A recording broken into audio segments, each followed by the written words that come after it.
Karina Calmet con nosotros, conocida por su, por supuesto, por su carrera de actriz, que le ha dado siempre una imagen muy popular y además muy reconocida. Leí ahora yo en una entrevista que le habían puesto de Miss Perú a candidata a regidora. Y yo decía, no, pero Karina ha hecho bastantes cosas más que ser Miss Perú. Deportista destacada, nos estábamos acordando, yo le he visto competir cuando era bastante joven. Y ahora entra a la política. Y debo confesarte, Karina, muy buenas noches, gracias por estar acá, que no me ha parecido un paso, después de ver tu evolución pública, un paso tan extraño. Parecía que por ahí estabas apuntando. ¿Cómo estás? Buenas noches. Gracias, Patricia, por invitarme. Yo en verdad les tengo que contar que había venido a entrevistarte con Aldo. Con Aldo. Y aquí estoy con Pati. Estoy tranquila, me siento contenta de estar contigo. Gracias. Estoy muy contenta de haber sido invitada por Fuerza Popular, por Ditel, a participar como regidora. Queremos ver una Lima mucho mejor, ya nos merecemos una Lima mejor. Así que acá vamos, estamos empezando con es un equipo mixto, porque tienen a gente muy experimentada como Marta Moyano, por ejemplo, ¿no? Que ha sido una luchadora social y un rostro del fumorismo muy identificable. Ditel, que tiene esta cosa más técnica, ¿no? 16 años de experiencia en gestión municipal, el 50% de la lista son jóvenes y el 50% son mujeres. Esa cuota de mujeres me ha parecido sumamente interesante.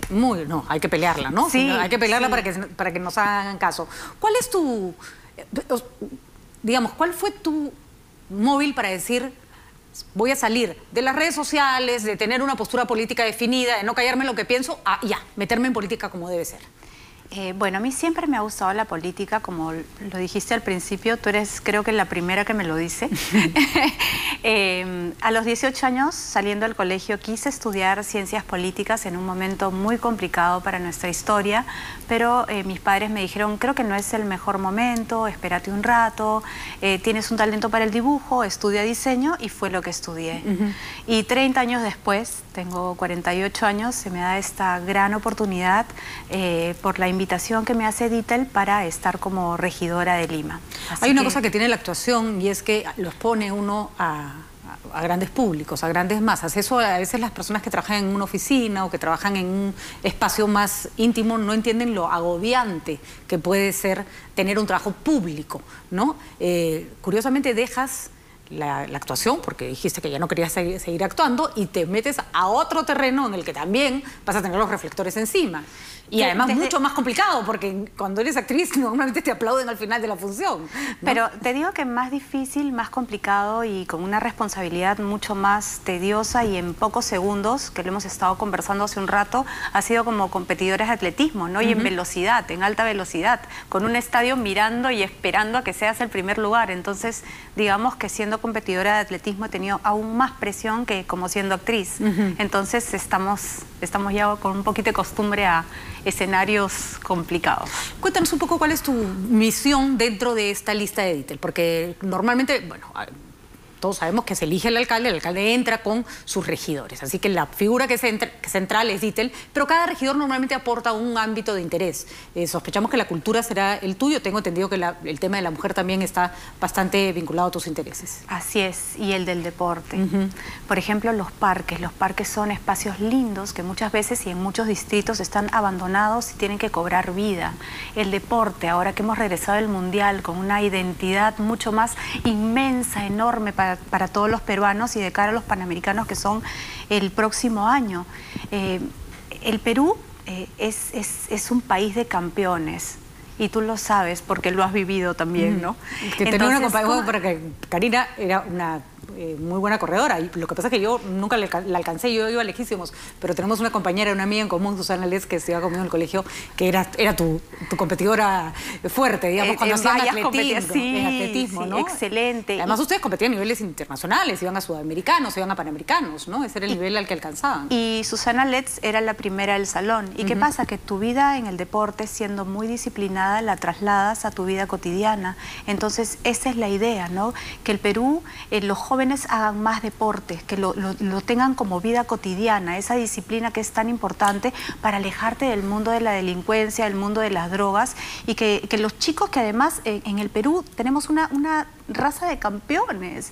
Por ejemplo, en Iquitos los chicos son excelentes velocistas, en Huancayo los chicos son maratonistas, pero eso ya viene en nuestros genes. Entonces, aprovechar todo ese potencial que tenemos para el deporte y difundirlo a nivel internacional, que es lo que hemos estado haciendo ahora con el fútbol, que mira, fans a nivel mundial tenemos. ¿Y eso se puede hacer desde un municipio? Eso por supuesto, y se tiene que hacer a nivel regional en todo el país. ¿Qué pasó, Karina? Porque no solo por el deporte, discúlpame que te interrumpa, sino por el tipo de vida que llevas después y a raíz del deporte, la vida sana, la vida con alegría, con energía. Eso es un principio para mí que se debe de fomentar. A veces, de hecho, la gente dice, han construido un estadio y es un elefante blanco. Y yo digo, no necesariamente. No hay que prejuzgar tan rápido. El hecho de que se construya un estadio gigante en un lugar, si es que se usa bien, puede ser una gran inversión. Por supuesto que para tener a los chicos haciendo cosas, para fomentar deporte. Positiva, ¿no? por supuesto que sí. Ahora, la vida sana siempre va a ser algo muy positivo, y para que los padres también estemos contentos de saber que nuestros hijos están participando de espacios libres, que son muy sanos y muy bonitos, para que ellos se desarrollen bien y que más adelante su vida sea libre de malas juntas, libre de delincuencia, libres de drogas. ¿Por qué Fuerza Popular? ¿Fuiste fujimorista desde toda la vida o en algún momento, digamos, la propuesta fujimorista te convenció más que otras? Bueno, yo soy fujimorista de siempre, de don Alberto Fujimori, mi líder, y ahora soy keikista. ¿Y qué pasó en los finales de los 90, en el 2000, cuando salta todo el tema de la corrupción? Fue duro. Yo conocía mucha gente que era fujimorista, que estaba de acuerdo con lo que hacía Fujimori, que se espantó y se apartó. ¿No pasó por tu cabeza decir, esto no era lo que yo creía que era, me han estado engañando? Sucede que hay un personaje nefasto a quien yo le doy toda esa parte de corrupción terrible, y es Vladimiro Montesinos, y yo sí quiero separar esa parte del fujimorismo de esa época. Yo me quedo con don Alberto Fujimori y toda la pacificación que nos dio a nosotros como país. Rescato eso y le agradezco muchísimo. Y te lo pregunto porque es interesante.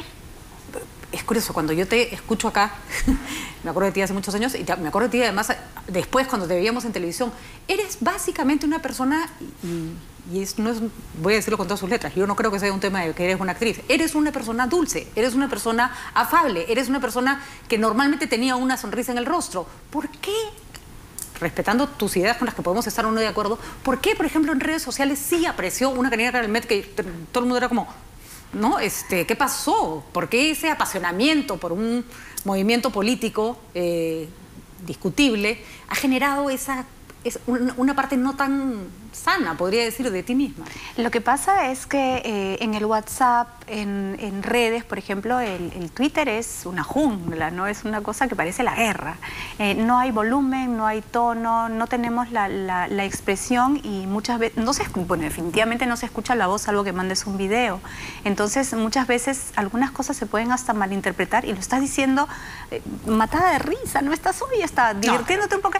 Pero yo también me he ido de boca en Twitter, ¿no? Y además, pero yo soy así, Karina, yo soy así, o sea, yo soy una persona como atolondrada.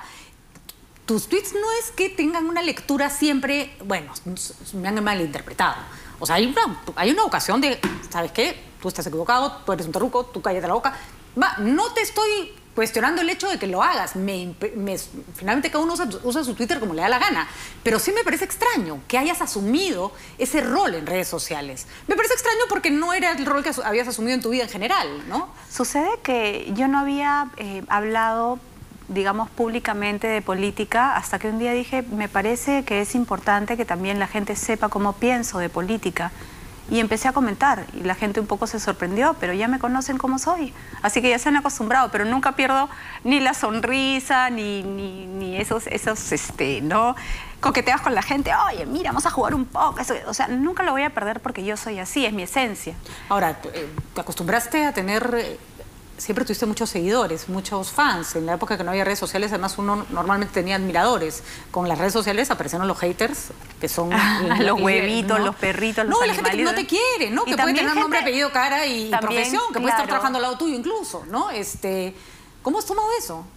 porque no es fácil, para el ego de un actor no es nada sencillo, ¿no? Pero es que yo estoy tranquila siempre en el atletismo y en la vida que yo he llevado. Siempre me han enseñado a ser humilde y me han enseñado a que no puedes ser pepita de oro para gustarle a todo el mundo. O sea, hay gente que te va a querer, hay gente que no te va a querer, hay gente que va a ser también tu rival y va a estar en una competencia contigo y tienes que aprender a que, bueno, pues están ahí para competir contigo, no para que les gustes de todas maneras. Pero una cosa es ser una actriz, una cosa es ser una persona natural, una cosa es ser un individuo dueño de sus opiniones, de las buenas, las malas, las equivocadas y las correctas, y otra cosa es tener una función pública, ya sea por elección o por encargo. Y, por ejemplo, un aspecto que sí preocupa, porque es un aspecto sobre el que hay controversia, es el ámbito de la cultura. Y sospechamos que ese va a ser un tema que te va a interesar. Porque hay demasiado miedo a determinadas manifestaciones culturales. Y pienso yo, además, demasiada mala interpretación. Lo que pasó, por ejemplo, con el tema de la Casa Rosada, que lo has comentado, que se armó todo un rollo en Twitter, que se dijo que la película tuvo mucho éxito porque tú habías recomendado que no se viera. Más allá de ese fenómeno, a mí sí me llamó la atención que la interpretaras como apología al terrorismo. Y yo decía, no hemos visto la misma película. No te voy a decir que eso es todo lo que ocurrió en el terrorismo, pero eso sí pasó. Eso sí pasó, Karina. O sea, a la gente la llevaron presa y la torturaron creyendo que eran terroristas y no eran. ¿Qué hacemos con eso? Bueno, yo creo que tú tienes tu opinión y yo tengo la mía. Definitivamente no estamos de acuerdo en eso. Yo sí me mantengo en mi postura, en la misma que dije. ¿Con respecto a qué es apología? Sí, y lamentablemente el cine en Perú muchas veces se han puesto, digamos, héroes que no se han tenido que poner y se les ha dado valor que no se les ha tenido que dar. Y creo que el problema es que cuando ¿sabes? Si tú tienes tu opinión, yo tengo la mía, es absolutamente respetable. Pero cuando eres autoridad y cuando se está en un municipio, por ejemplo, existen festivales de cine, la municipio de Lima tenía un festival de teatro maravilloso, efectivamente se ponían obras polémicas. ¿Qué pasaría bajo un gobierno de Dieter Columbus municipal, con una regidora como Karina Calmet? ¿La película Casa Rosada no se proyectaría? ¿No recibiría apoyo? Yo creo que se tendría que dar la recomendación tal cual y es. Por ejemplo, te pongo un caso, ¿no? El Che Guevara, ¿no? Mucha gente lleva el sticker del Che Guevara en el carro, en su folder de estudios, y el Che Guevara pues fue terrible, ¿no? Hizo mucho daño. Para mí el Che Guevara, yo... Ya, pero la imagen del Che Guevara, del que está en el sticker, en el carro, en el polo, de chicos que no saben ni quién fue, es casi una imagen pop. O sea, de hecho, es una imagen de la cultura pop. Ya no es, ni siquiera hay gente que no sabe ni quién fue. A lo que voy es, en el caso del terrorismo en el Perú, mira, yo entiendo perfectamente que haya una... disculpa, te termino mi planteamiento, no te quiero interrumpir. Que haya una visión que quiera que se reconozca la lucha que hizo el ejército. Estoy de las primeras en levantar la mano cuando eso pasa. O sea, tenemos que reconocer el trabajo de soldados y de gente de las Fuerzas Armadas que lo hizo de manera impecable. Pero las mismas Fuerzas Armadas dicen que no fue así en todos los casos.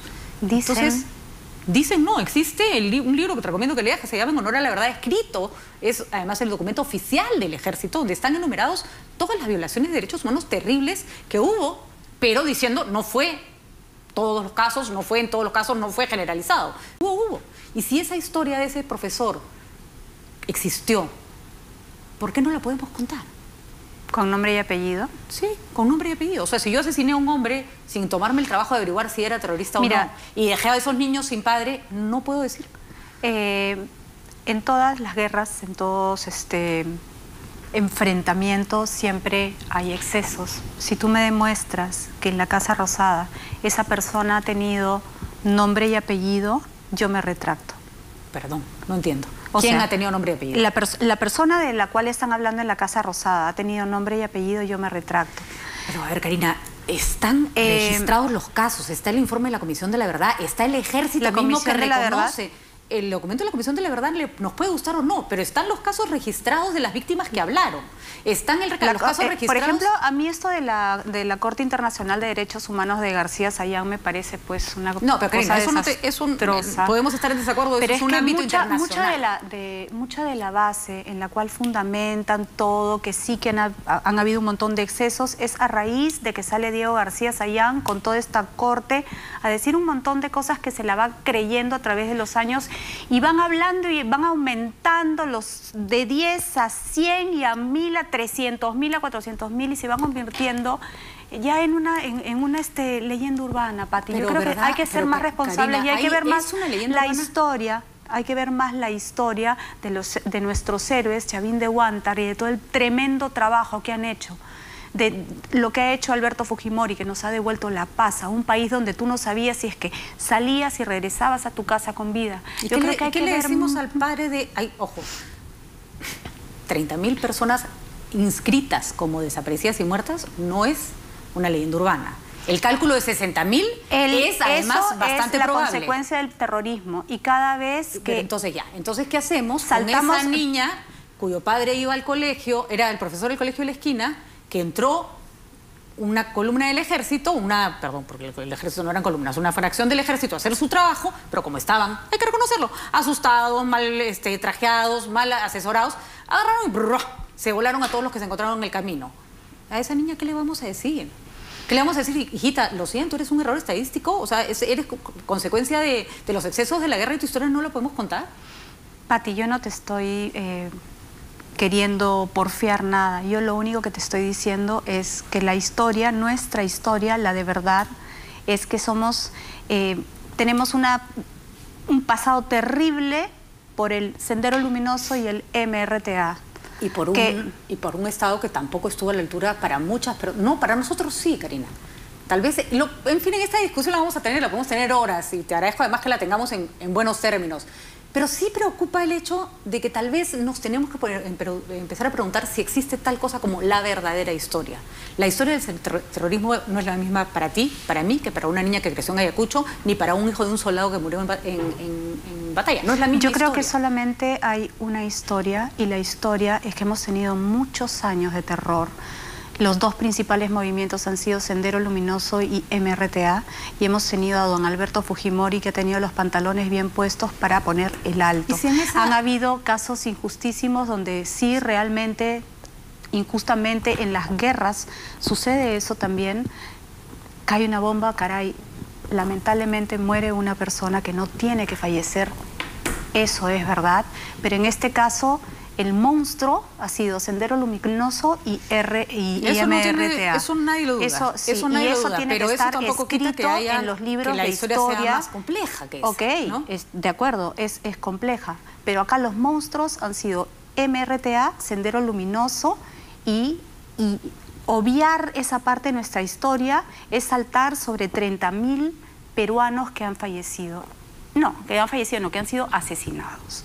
30.000 en realidad son más. Y en realidad son más. Pero además, y eso es terrible. Pero entre esos asesinados también hubo gente que asesinó las Fuerzas Armadas que no siempre actuaron como debieran, y eso tampoco lo podemos tapar. Pero, insisto, creo que la discrepancia es obvia, que además es una discrepancia que encontramos en todas las esquinas, en redes sociales, la gente se saca los ojos por este tipo de discusiones. El problema es, eso se va a traducir en políticas públicas entonces que privilegien determinada visión de la historia y no otra, o lo que se considera la historia verdadera.